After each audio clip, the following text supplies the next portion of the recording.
J'avais envie de participer à la polémique qui agite Facebook en ce moment, mais avec un petit peu plus de hauteur, pour ne pas rentrer dans cette espèce de mouvement binaire entre les personnes qui sont perturbées par le changement et qui rentrent dans une zone de peur parce qu'elles ne comprennent pas tous les enjeux, et les personnes à côté qui sont agacées par l'ignorance ambiante sur comment fonctionnent les réseaux.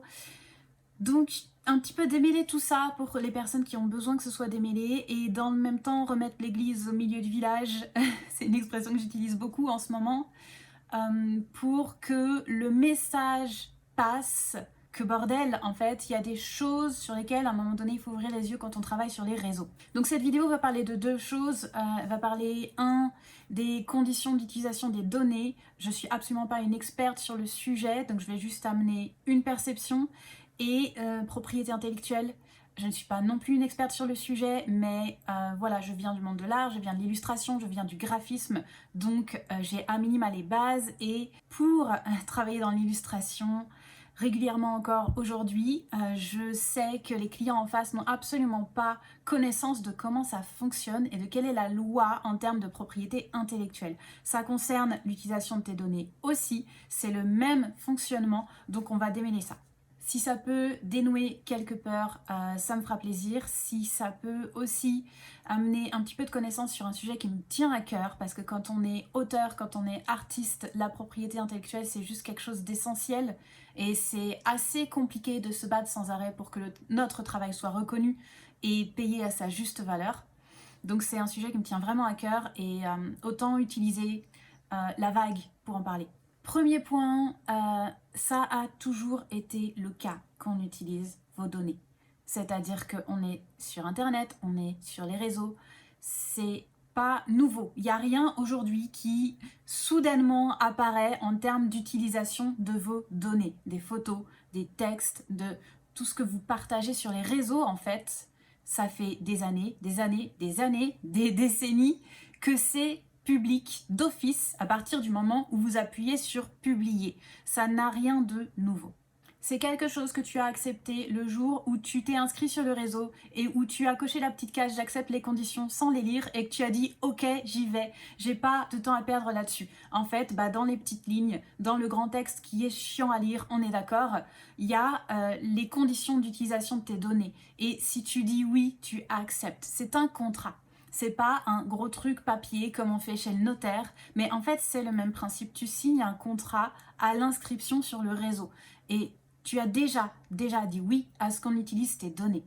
Donc c'est ta responsabilité en fait. Si je dis ça, c'est pour bien remettre le truc au centre, c'est ta responsabilité d'avoir dit oui, je veux utiliser ce réseau et du coup j'accepte les conditions qui me sont proposées. C'est pas quelque chose qui te tombe dessus aujourd'hui. La deuxième chose que je veux amener et qui me tient vraiment à cœur, c'est questionner aussi vos pratiques. Parce que combien de personnes je vois qui s'insurgent de l'utilisation de leurs données et qui s'insurgent du fonctionnement des réseaux, qui va prendre tout ce qu'on envoie pour nous en faire de l'information publicitaire, et qui vont, sous leur post, choper des images sur Google et les remettre pour essayer de vendre leurs produits et d'alimenter leur message. Qu'est-ce que vous êtes en train de faire en fait quand vous faites ça? Quand tu vas sur Google, que tu tapes un mot-clé, que tu trouves une image et que tu la fous sous ton post, qu'est-ce que tu es en train de faire? Tu fais exactement la même chose. Sauf que l'auteur qui a créé l'image que tu es en train de prendre n'a pas le choix de dire oui ou non. Il n'a pas eu le long texte chiant avec la petite case à cocher. Donc lui, tu lui demandes pas son avis, tu lui prends son travail et tu l'utilises pour vendre ton produit, ta proposition. Légalement, c'est pas autre chose que du vol. C'est du vol en termes de propriété intellectuelle. Donc juste avant de gueuler sur le fonctionnement des réseaux sous prétexte que ce sont des grosses machines, des grosses entreprises qui font beaucoup d'argent et qui brassent beaucoup de gens et beaucoup d'informations, questionnez vos propres pratiques aussi. Est-ce que réellement il y a une cohérence? Les personnes qui vont choper des images au hasard sans citer l'auteur et qui ne demandent pas l'autorisation à l'auteur pour prendre son travail, c'est du vol de données. De la même manière, c'est de l'utilisation de données pour faire de l'argent dessus. C'est la même chose. Donc questionnez ses propres pratiques avant d'aller critiquer le système. Pour ceux qui découvriraient ça, que c'est pas une pratique normale et que c'est quelque chose qui est légalement répréhensible. L'auteur peut vous attaquer pour ça, peut vous demander de payer pour ça, tout simplement de payer pour l'utilisation de son travail, ce qui me paraît logique. Donc, information, en fait, il existe des banques d'images libres de droit. Il existe des sites spécifiques pour aller trouver des images libres de droit. Il y en a toute une partie gratuite, il y en a plein disponibles gratuitement, il y en a certaines qui sont payantes, c'est au choix de l'auteur. Il y en a qui décident de les donner gratuitement, mais c'est des images qui sont spécifiquement données pour être utilisées à des fins commerciales ou non. C'est indiqué en général soit sur le site, soit directement sous l'image. En termes de droit, toute image n'est pas utilisable pour n'importe quoi. Et si, en fait, Google Images est un endroit où, de manière infinie, on peut consommer du contenu en termes d'images, ça n'est absolument pas un endroit où on peut librement piocher pour utiliser une image pour n'importe quelle utilisation. En tout cas, en termes de droit. Je sais que dans la pratique, c'est pas ce qui se passe, mais en termes de droit français. Et pour le coup, il y a des lois avec lesquelles je suis pas franchement toujours en accord, mais celle-là, elle est assez bien foutue pour protéger le travail des auteurs. En 3, je vais faire un petit point pour éclairer les deux situations. La situation où je donne le droit d'utiliser mes données et la situation où je veux utiliser une image qui appartient à quelqu'un d'autre. En fait, la seule chose à retenir, c'est qu'en termes de propriété intellectuelle, la cession d'une image, c'est contractuel. C'est un contrat. Comme quand tu vas louer un appartement, un logement, un Airbnb, en fait, tu as un contrat avec des conditions. L'image, quoi qu'il arrive, elle va appartenir à son auteur. L'image continue d'appartenir à son auteur. Il ne peut pas la céder complètement. Ce qu'il cède, ce sont des droits d'utilisation de l'image. C'est pas comme quand je vends un canapé, c'est pas comme quand je vends même une toile, ça n'a rien à voir, l'image appartient à l'auteur. Donc si moi je fais une illustration et que tu viens m'acheter une illustration, en fait ce que tu achètes c'est le droit de l'utiliser. Donc je vais à ce moment-là établir un document, en plus de la facture ou alors sur la facture, qui précise les conditions d'utilisation. Ça va être une certaine durée, ça peut être 2 ans, 5 ans, 10 ans, ce qui fait que quand on arrive au bout de cette durée, il y a un renouvellement de cession des droits qui en effet demande à ce qu'on paye à nouveau. On ne paye plus la création de l'image cette fois, on paye simplement le renouvellement des droits sur une certaine durée, sur certains supports, dans une certaine zone géographique. Tu vois, c'est pas pareil si je m'adresse seulement au marché français ou si je m'adresse au marché international. C'est pas pareil si je suis seulement à la recherche d'une image pour mon site internet ou si je veux mettre une image sur tous mes packaging.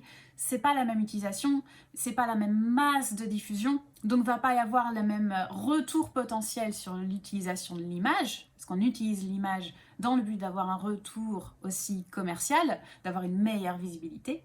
Donc plus grande diffusion, eh bien session plus importante, donc logiquement ça coûte un peu plus cher. En fait ça vaut pareil pour vos données, c'est contractuel, et le contrat il s'établit à l'inscription en fait au moment où vous acceptez les conditions du réseau qui disent on va utiliser vos données. Ils disent on a le droit, c'est la condition, vous acceptez pas, vous rentrez pas dans le réseau. En fait c'est juste ça, c'est un contrat. Maintenant, les conditions sont mises à jour régulièrement. C'est pour ça qu'on va recevoir des mails qu'on ne lit pas et qu'on va recevoir des pop-up qu'on ne lit pas où on dit accepter, on va au bout et puis on passe. Et on est d'accord, tout est fait pour qu'on ne lise pas. Tout est fait pour qu'on ne soit pas informé parce que ça prend du temps, parce que ça arrive entre 2 changements de page exprès et tout est absolument fait pour qu'on n'utilise pas notre droit à l'information. Mais ça reste tout de même de notre responsabilité de ne pas le faire. Faut être conscient de ça. Je suis la première à pas lire. Moi, j'ai juste accepté que mes données étaient publiques. J'ai fait ce choix, comme ça je gagne du temps, je libère de la charge mentale et je fais juste attention à pas mettre des choses absolument intimes sur les réseaux que je n'ai pas envie de voir arriver chez un employé de Google qui ferait du traitement d'images ou de l'analyse de données et qui serait en train de travailler sur son truc, d'autant que je connais des gens qui travaillent là-dedans, donc j'ai pas envie qu'ils tombent sur une photo de moi chelou. Mais c'est un choix en fait, et à partir du moment où tu acceptes des conditions d'utilisation, tu as fait ton choix. Une petite mention pour revenir aux illustrations, si tu as acheté des illustrations et que tu n'as pas ce petit document qui précise tes droits d'utilisation, la cession des droits, si tu n'as pas l'information sur la facture non plus, en fait, tu n'es pas protégé en tant que client. C'est-à-dire qu'à tout moment, la personne peut se retourner contre toi parce que tu utilises son image et tu n'auras aucune preuve que tu as le droit de le faire. Et à ce moment-là, ça peut être problématique. Donc en fait, ce document, il n'est pas simplement pour protéger l'auteur, il est aussi pour protéger celui qui utilise l'image, pour qu'on ne puisse pas lui dire qu'il l'a volée et qu'il n'est pas dans son droit de recevoir de l'argent avec cette image. Il peut y avoir des conflits comme ça si un illustrateur ne fait pas son job correctement et ne fournit pas le document, parce qu'il s'en fout, il prend l'argent sur le moment, il ne se pose pas la question, et qu'ensuite la personne qui a acheté l'illustration fait beaucoup d'argent avec un produit qui est packagé avec cette illustration, il peut y avoir des illustrateurs qui se réveillent en disant hey, mais moi aussi j'aimerais bien avoir une part du gâteau, sauf qu'ils n'ont pas fourni le document. Mais à ce moment-là, en fait, c'est l'auteur qui va...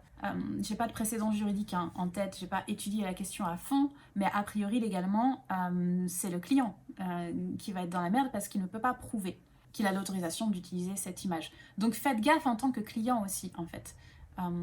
À ce que vous achetez et à protéger votre droit à ce niveau-là. Maintenant, je ne suis pas une experte sur comment sont utilisées exactement les données. Il y a plein de choses certainement que je ne sais pas. Je sais que ça peut être utilisé pour, comme je disais, de l'analyse d'images, tout ce qui est intelligence artificielle, et repérer des endroits sur une image, pouvoir repérer qu'ici il y a un chat, combien de choses il y a sur l'image, tu vois, tous ces trucs d'analyse d'image précise, ça se fait avec des énormes banques de données qui permettent de tester sur une grosse masse d'images qui naviguent sur les réseaux. Ça permet vraiment de pouvoir tester les produits et améliorer. Et évidemment, il y a l'utilisation publicitaire. Ça, j'imagine que tout le monde se rend compte que maintenant, il suffit que tu parles de pizza pour avoir une pub sur les pizzas. C'est très très réactif, en tout cas moi sur mes réseaux.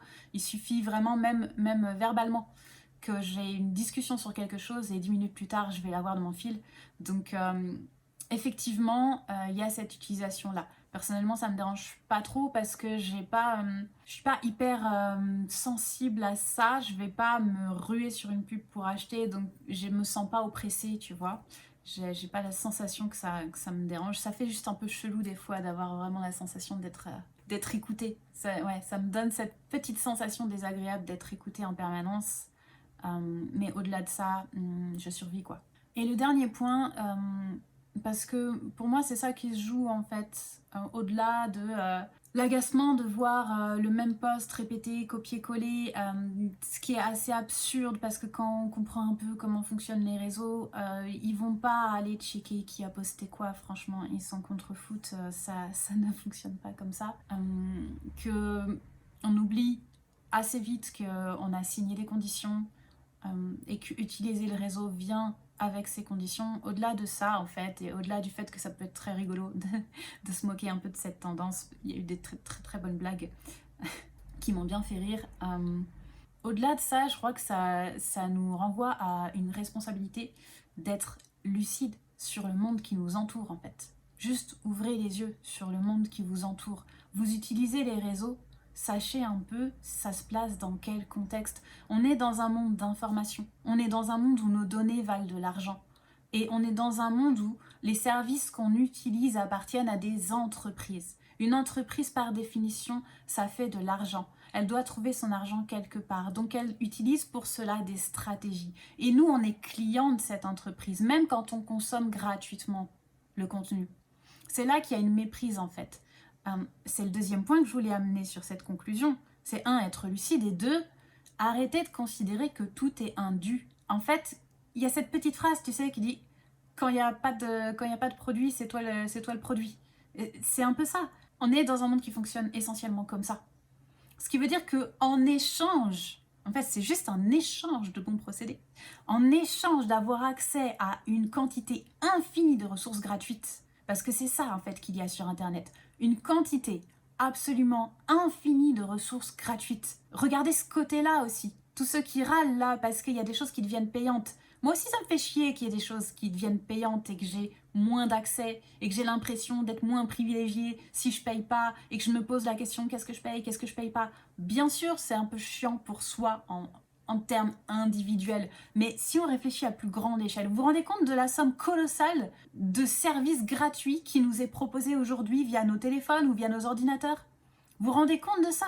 Et c'est pas un dû en fait, c'est un échange win-win si on s'en sort bien, selon les choix qu'on fait. Et ce sont des entreprises et des entrepreneurs comme nous qui proposent ça, qui ont travaillé sur ces produits, qui ont conçu des choses, qui ont fait en sorte qu'il y ait une expérience utilisateur et qui, en retour, en fait, simplement mettent des choses en place pour que leur entreprise vive et croisse. C'est le même jeu auquel on joue. Mais ça nous fait chier quand c'est de la part de ceux qui sont gros. Bah ouais. Qu'est-ce que tu ferais si tu te retrouvais à la même place de l'autre côté?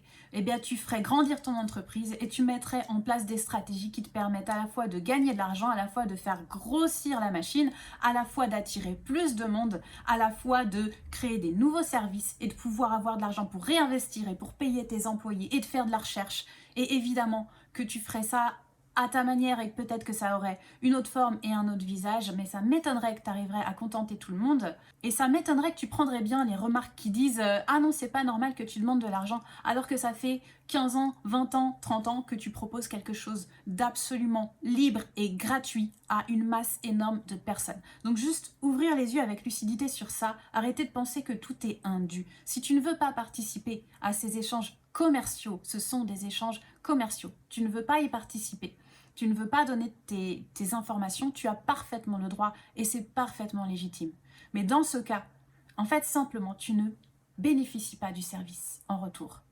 C'est tout. Métaphore de la boulangerie, c'est toujours la meilleure métaphore pour comprendre les choses avec bon sens. Tu ne rentres pas dans une boulangerie en disant « Moi, j'aimerais bien que tous les matins, vous me fassiez ma baguette avec mon petit nom gravé dessus, là, et puis en fait, je vous donne pas l'argent en retour. Parce que j'ai envie de consommer le service, mais j'ai pas envie de donner quoi que ce soit. » Admettons que le boulanger dise ok, en fait on a un service gratuit, on donne par exemple les restes du soir, on les donne pour que ça se perde pas. Cool, tu bénéficies d'un service gratuit. Tu vas pas aller dire ah ouais ok mais moi j'ai pas envie de me déplacer jusqu'à la boulangerie, j'aimerais bien que vous me l'apportiez chez moi. Enfin tu vois, c'est un peu, on en arrive un peu à ce genre d'absurdité de bah plus on a et plus on veut. J'ai quand même vu des personnes se plaindre des suites de messages mais vraiment virulents contre Canva parce qu'il y avait des images qui n'étaient pas accessibles, parce qu'il y avait des modèles qui n'étaient pas utilisables sans payer. Et les personnes disaient ça n'est pas normal, on devrait pouvoir avoir accès. T'as conscience du nombre d'images gratuites qu'il y a sur Canva? Et que ce truc m'agace en tant que graphiste parce que on peut très rapidement avoir quelque chose de super bien foutu, de manière super intuitive pour 0 €. Et il y a encore des gens qui arrivent à se plaindre parce qu'il y a des images qui ne sont pas accessibles. En fait, c'est la même chose. Soit l'auteur a donné l'image à Canva, soit Canva a payé les images, il a payé les droits et te les fournit gratuitement. Et du coup, il y a des différences en termes de droits d'utilisation selon l'image, selon l'auteur, selon les supports. C'est tout à fait normal qu'il y ait différents degrés, tu vois. Et si tu as un minimum de connaissances là-dessus, tu comprends que c'est tout à fait normal et que déjà la banque de données à laquelle tu as accès, elle est énorme et elle est incroyable et on devrait juste se dire putain, cette entreprise c'est trop bien parce que leur stratégie en fait de communication, elle est basée sur je donne un énorme pan gratuitement et les personnes vont me faire confiance et puisqu'elles savent que mon service est bon et excellent et qu'elles l'utilisent depuis des années, le jour où elles veulent aller plus loin, c'est chez moi qu'elles vont payer. On devrait plutôt s'inspirer de cette stratégie plutôt que de râler sur les choses auxquelles on n'a pas accès parce qu'on n'a pas envie d'investir dessus. Ce sera mon dernier point et je vous souhaite une belle journée.